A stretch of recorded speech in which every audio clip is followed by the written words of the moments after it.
Welcome to the channel Buzz, where we connect the dots across marketing, partnerships, and the ERP ecosystem. I am your host, Amiee Keenan, and in each episode, we'll explore the strategies and stories, tips, tactics, trends that drive success in the channel. Welcome aboard.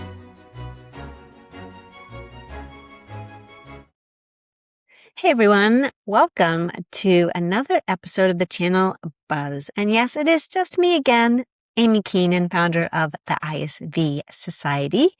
And today I want to talk about something I've been thinking a lot about as I look at how ISVs market themselves and how they think about the programs I create too. We spend a lot of time talking about audience size, right? How big is your list? How many followers do you have? How many people registered and or attended a webinar? But I think we're leaving out a pretty important part of the equation because the people already on your list or following your company aren't the only people you have the opportunity to reach. And once you start collaborating with other ISVs and partners and communities, the potential of that audience gets much more interesting. So today, I want to talk about why your audience isn't your entire audience and why that should change the way you and we think about visibility. So let's dive in. Okay. I first want to talk about something I've been hearing a lot about and or things that I like to focus on and what I have been also sharing on social media. And it all starts with this pretty simple question. Again, how big is your audience? Because that's one of the first things we want to know when we decide whether or not there's a marketing opportunity worth doing. How big is the email list? How many followers do you have? How many people usually register? How many people are going to see us? All completely reasonable questions. But I think there's a problem with the way we're looking at it because your audience isn't your entire audience, and neither is mine. And let me explain what I mean. We tend to think of audience as a number. For the ISV Society, I can give you a number. Right now, we have 2,427 active email subscribers.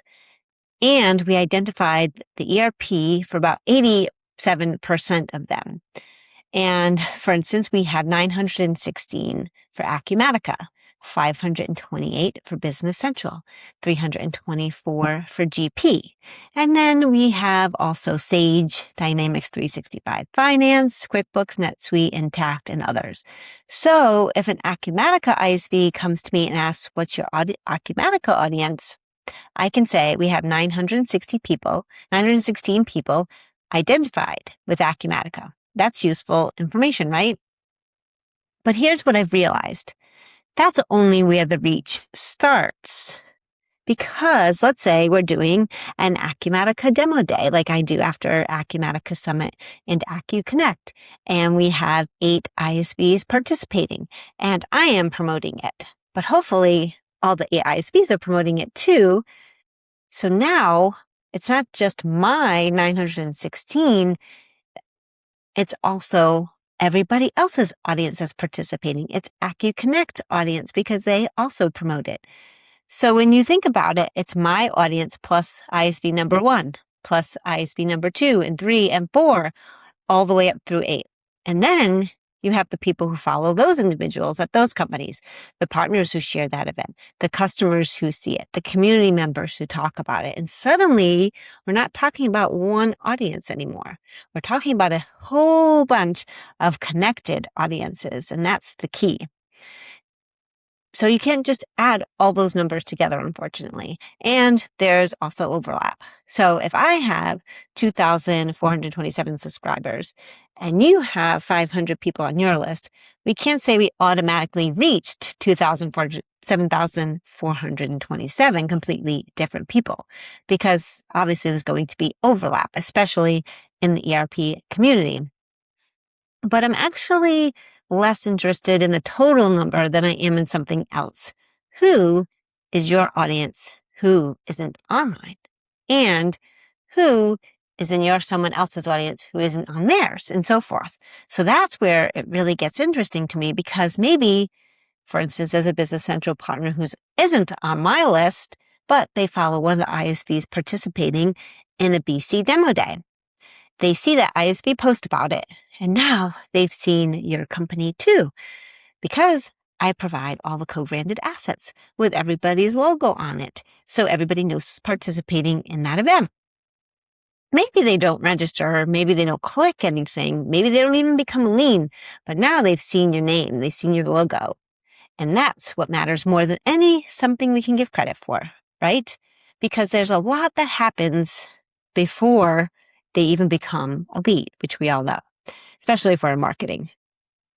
I've talked a lot about visibility before leads. It's my main focus for 2027. And this is exactly what I mean. We tend to focus on the last step when someone fills out the form, when someone requests a demo, when somebody books a meeting, when someone raises their hand. Yes, that is a lead. But what happened before that? I think it looks more like this. See, recognize, remember, investigate, inquire. Think about how you discover companies for yourself. You see a company's name somewhere.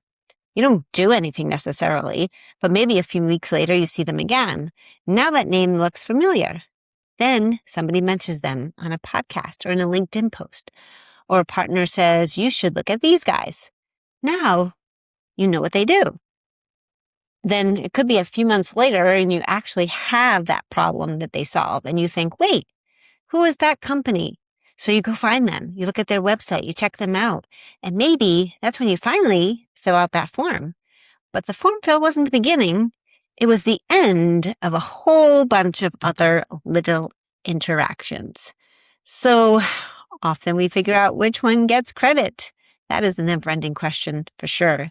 Let's say someone sees your company during one of my demo days, and a few weeks later, they see your CEO on a podcast or a webinar. Then their partner mentions your product. They see one of your LinkedIn posts, and 6 months later, they request a demo. Which one created the lead? Was it the demo day, the podcast, the partner, LinkedIn, all of them? But what if we're only measuring the last click or the last touch, the last campaign? We're missing out on what most of what happened even before that.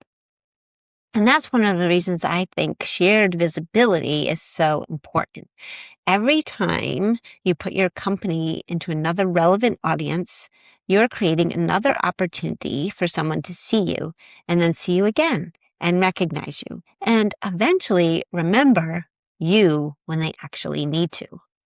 This changes how we think about joint marketing altogether. I run many, many joint initiatives, demo days, webinars, podcasts, sessions with multiple ISVs, and I always loved the collaboration part of them. But I'm realizing that one of the biggest benefits isn't simply that several companies are participating together, it's that everyone extends everyone else's reach. If 5 ISVs do something together, I don't want only the ISV society promoting it. It doesn't make sense. All 5 of us need to promote it, need to talk about it. I want the speakers posting about it. I want partners sharing. I want people commenting, because every one of those actions gives everyone the benefit of the opportunity to show up in front of someone new. And that is the power of collaboration, the power of community, and the power of shared visibility. And you don't have to participate in one of my programs to do this. You can intentionally create it yourself. Look for opportunities to borrow audiences. And I don't mean borrow in a negative way. I mean collaborate. Go on someone else's podcast. Invite a partner onto yours. Write an article for a community publication instead of putting every article on your own blog. Do a joint webinar with another ISV. Create content with a bar. Participate in community events. Bring 3 companies together to talk about one customer problem. You don't have to always build the audience yourself before you can reach it. Sometimes the audience already exists. You just need a reason to be in front of it. And this is where I think ISVs should change the questions they're asking. The next time someone brings you in on a marketing opportunity, yes, you ask about their audience. You ask about how many subscribers they have, ask who those people are, about the registrations. Those things, yes, still matter.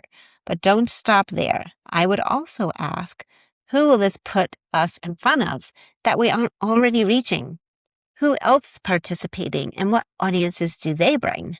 And does this give people another opportunity to see, recognize, and remember us? Because sometimes an opportunity with the biggest audience isn't necessarily the one with the biggest reach or the best reach. It's rather being introduced to 100 relevant people who have never encountered my company, then show up in front of the same 5,000 people for the 20th time. That's the piece I think we need to pay more attention to, because your audience isn't just your audience. Keep growing your email list. Keep building your LinkedIn following. Keep bringing people to your website. Yes, you absolutely want an audience of your own, but don't limit your marketing to the people already paying attention to you. There's entire audiences inside partner organizations, ERPs, communities, podcasts, events, publications, you name it, and other ISVs that may contain exactly the same people you want to reach. And collaboration gives you a way into those audiences. So maybe the next time you're evaluating an opportunity, instead of only asking how big is their audience, ask whose audiences could this put us in front of? Because your audience isn't your entire audience. Sometimes the people you most need to reach are already paying attention, just not to you yet. So that's my challenge for you. Take a look at the marketing opportunities you're considering, or even the ones you're already doing, and don't just look at the size of the audience. Look at where that audience can take you. Who is involved? Who are they connected to? Who could see your company because someone else shared, posted, participated, or talked about what you're doing? Because that's where I think we sometimes underestimate the value of doing things together. Your audience matters for sure, but your audience isn't your entire audience. And visibility doesn't always need to start with someone already following you. Sometimes it starts because someone else puts you in front of them.